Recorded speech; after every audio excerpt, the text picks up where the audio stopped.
Louange FM. La radio que j'ai. Salut! Aujourd'hui, face à la Bible, Los del Rio avec Macarena.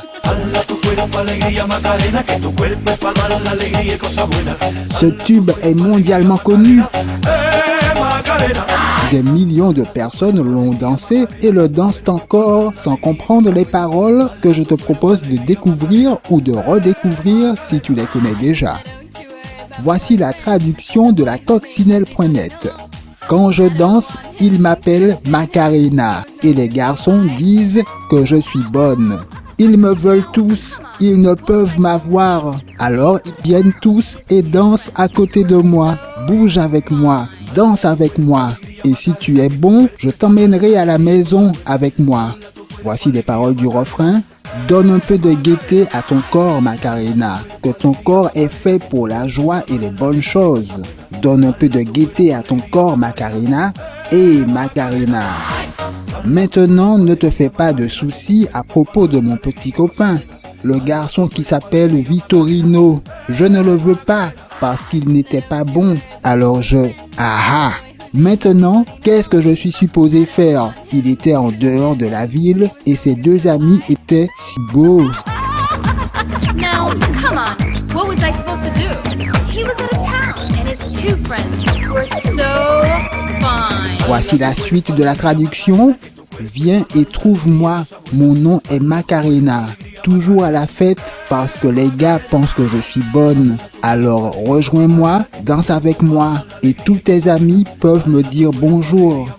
Voilà pour la traduction. Cette Macarena a l'air d'être une fille très facile qui accepte de coucher avec le premier venu s'il est beau et qu'il danse bien. Macarena est une adultère.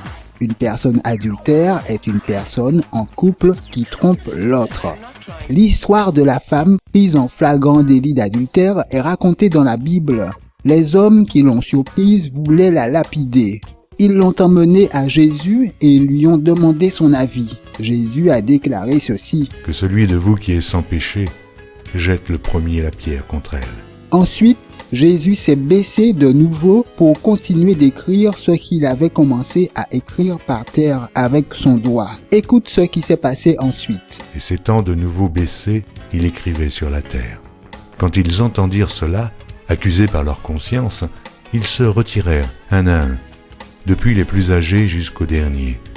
Et Jésus resta seul avec la femme qui était là, au milieu. Alors, s'étant relevé et ne voyant plus que la femme, Jésus dit, « Femme, où sont ceux qui t'accusaient?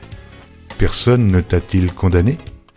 Elle répondit, « Non, Seigneur. » Et Jésus lui dit, « Je ne te condamne pas non plus. Va et ne pêche plus. » Finalement, cette femme adultère n'a pas été lapidée. Jésus ne voulait pas qu'elle meure, mais qu'elle ne pêche plus. De belles leçons sont à tirer de cet épisode. Pour condamner quelqu'un, il faudrait être soi-même sans péché, tout en sachant qu'exhorter n'est pas condamner. Et puis, ce que Dieu veut, ce n'est pas que le pécheur meure, mais qu'il délaisse le péché.